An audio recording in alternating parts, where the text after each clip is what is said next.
Smile. Thanks for taking care of the kids, Dennis. Yeah. We'll see you a little later. All right.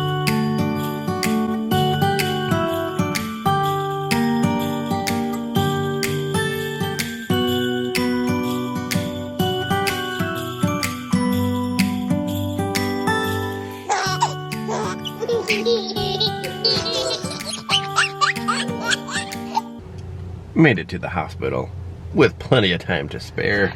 Poor Rachel spilled coffee all over her sweater and her jeans this morning. It's 9:32. We're 2 minutes late. Is he calling you? Yes. Oh, okay. They told me he would call me. And he hasn't called you yet? Correct. Okay, that's good. I know. Yeah, they were freaking out in there? a little bit. They were running behind, and they said that their morning was crazy already. And I assumed I was the first patient, but maybe, I don't know, maybe he had a delivery or something.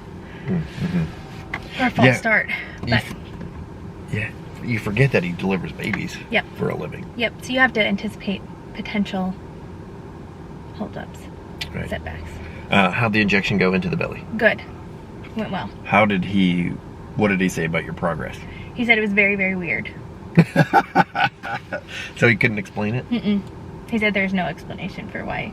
And he said it also has like affected the skin a few centimeters outside the scar on either side on the right. Like it's thinned my skin a few centimeters out, which there's no explanation for that either, because he said the way my scar is, he can inject just into the scar. It's not like it's spilling out into surrounding tissue. And so the fact that it's thinned it all the way around it on the right side and not affected the scar at all on the left is bizarre. I'm a weirdie. That is one of the effects Weirdo. of steroids. That's why we don't typically prescribe steroids for people to use on their eyelids. Long term. Because it can thin your skin, so you're weird. And it's already really thin there anyway. Around your eyes. Okay. So we'll shut this off. I wonder if I'm having like if I'm confused on the time zones. If I did it backwards in my head or something and it's actually 10:30. Oh boy. Hey Rachel, how you doing? We're good.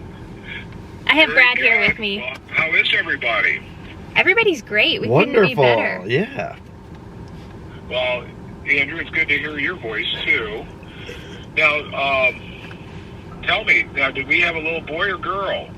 So we had a boy and a girl with the twins from the embryo transfer. Okay. And then Okay. we had a surprise girl. Oh, congratulations. Thank you. It was quite the surprise.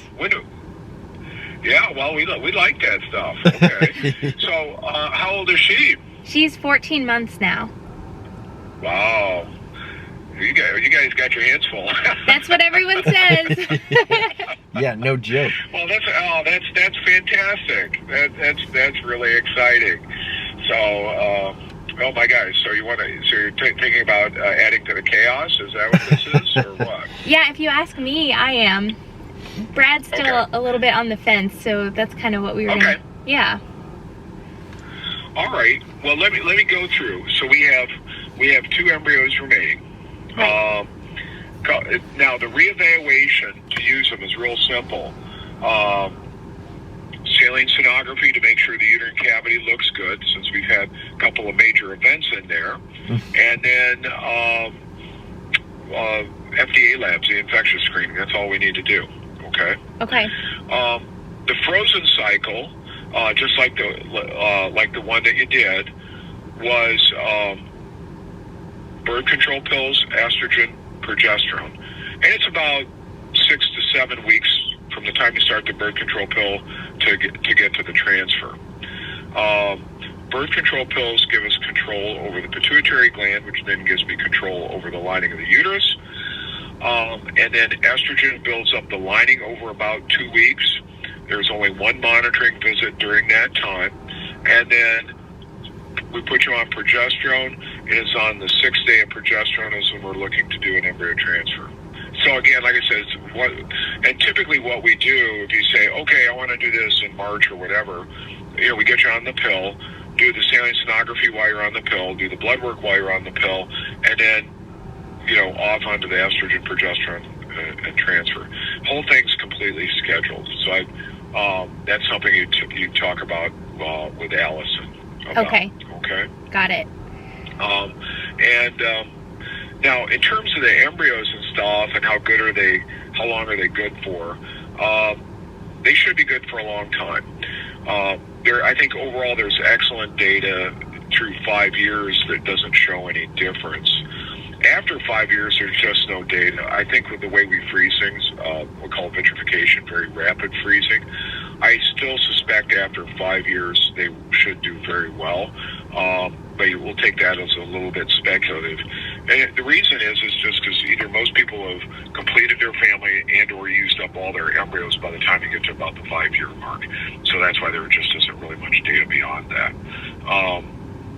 But I'd expect them to survive the thaw, and then they'll do what they're capable of doing.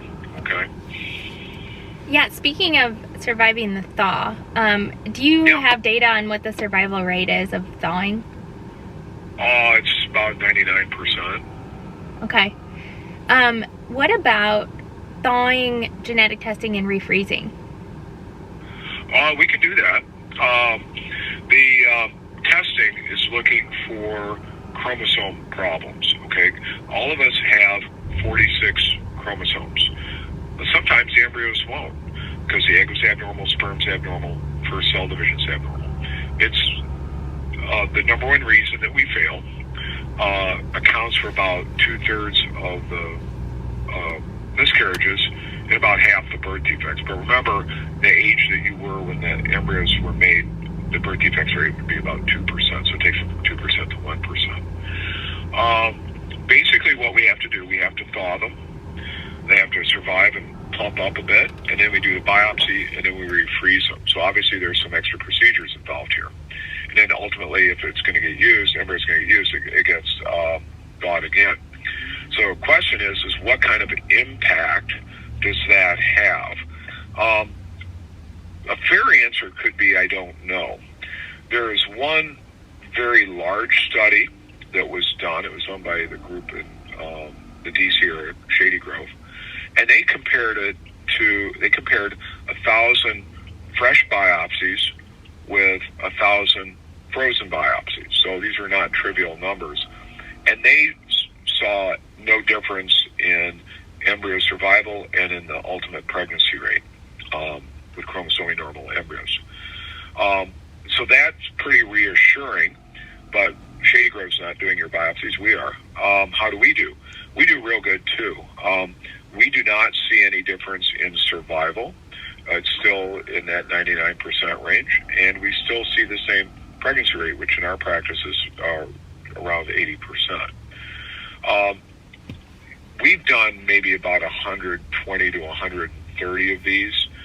So in my mind, because I tend to be the skeptic around here, it makes me feel like, okay, the lab's not screwing them up really bad.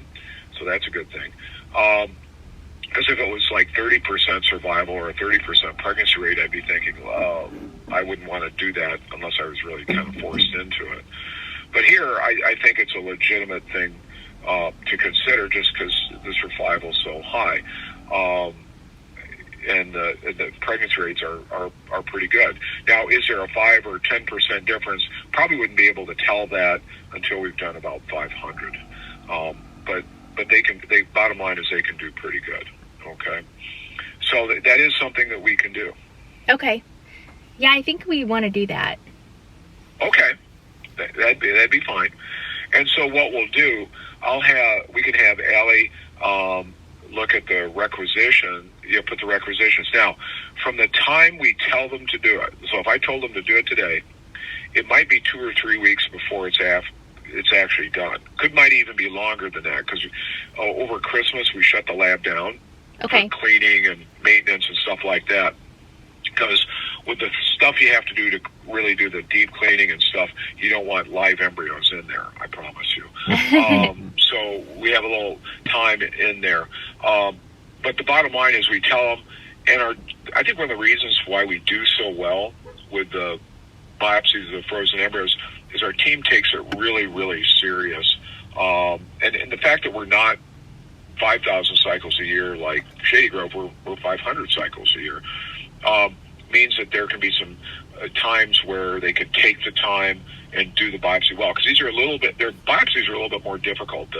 The way they describe it to me is they say the cells are a little bit more sticky in terms of trying to get them out. So you got to be real careful, and you got to be able to take the time. And so they look for a time when the lab's a little bit more quiet, and that's when they do it. So that's why there can be a delay from the time we tell them to do it to the time it actually gets done. Once it's done, it takes about a week to 2 weeks to actually get the test results, okay? But the team would tell you that they are doing it today, and then we'll all be on alert looking for the results, okay? Okay. So, so you're telling me you want to do this? You want to test them? Yeah, I think so. What do you think? Okay. Yeah. All right. Well, okay. Well, I will tell Allison, and we'll start getting this process rolling. Okay. Okay. I know you said way back when that you didn't feel like the difference in the grading of the embryos mattered that much. Correct. Do you even know what the grades of our remaining embryos are? Or yeah. Okay. Yeah, I do. Yeah. They're what we call 3BB. Okay. The ones that got transferred were 5BA and a 4BA. So it just means they're a little bit more expanded. But let me give you the perspective on that. The grading gives me like a visual of what that is, of what the embryo looks like. The number is how expanded the blastocyst is, and then the A, B, C tells me the first one is what we call the inner cell mass. That's what actually becomes a baby. And then the second one's a trophectoderm, which is the outer part of the ball. And then those are subjective assessments by the lab of how good do they look, okay? I have kind of a mind's eye when I see a 3BB. I know what a 3BB looks like, okay? Okay. But the more important thing is how do they behave. It really is interesting. If you look at my best grade, which would be a 5AA typically, and my worst grade that we freeze, which is a 3BB, there's about 7 or 8 percentage points difference in pregnancy rates.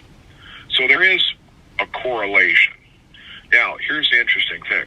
If I'm dealing with chromosomally normal embryos, so I got a normal 5AA and a normal 3BB, the pregnancy rates are the same. So really what that's telling me is my grading is giving me a perspective on what proportion of the embryos are actually normal, chromosomally normal. So with that, so like for example, if one of these came back normal, I'd feel really good about it. Okay. Okay. It would give us a really good fighting chance. So sure, we can make that happen. You bet. Awesome. Okay. And really, especially now that we have the bonus little girl in there, it's a reasonable thing to do, I think, because what if they're both abnormal? So we don't kill a bunch of time and money going through a cycle, right? And you going through tests and all that kind of stuff. That's kind of where we're at. And then if one or both of them are normal, then you go then we got other decisions to make. But I think especially in this setting, that's absolutely reasonable thing to do. Okay. So that was actually on my list to talk to you about, but you beat me to the draw. Okay. One last thing here. So we can make that happen. Yeah. We actually moved to Missouri. Oh, great. Yeah. So I think we're both, like, if we ultimately do transfer an embryo, I think we're both okay with just coming back there for the transfer, unless you recommend doing something else. So, no, there's two things we can do. Number one, we can, like you said, we can have you monitor somewhere. Where do you live in Missouri? Lake of the Ozarks. Okay, I know where that is. I have to really think about where a center would be close to. But we could have that. You'd probably get your testing and your monitoring all done out there. Okay. And then get you in for a transfer. The other thing we can do is we can literally, like if there was some place you said, hey, look at these guys, they're here, they do good. We could ship embryos too. Okay. My feeling is that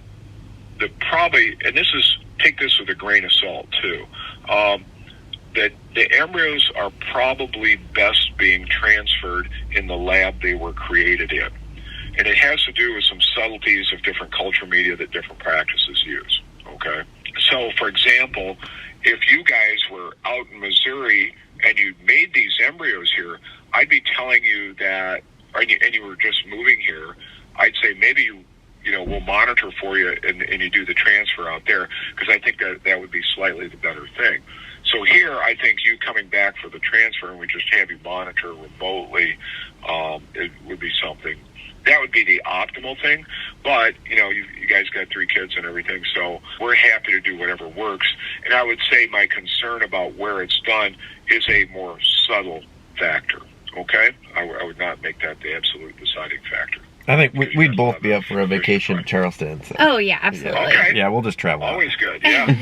Well, especially if it's in like March. Yeah, exactly. Absolutely. It'll be nice here, and it won't be there. We'll just tell my mom that you said that it's way better to just go to the clinic and that she needs to watch our 3 kids. Yeah. Okay, that'll be good. That'll be good. But yeah, no, we could. That's easy to arrange. We can get that done for you. Okay. All right. So I will tell Allison that our plan is we're going to thaw and biopsy and refreeze those embryos, and then we'll see what we have, and she'll help us get to work on that. Okay. Awesome. Perfect. All right.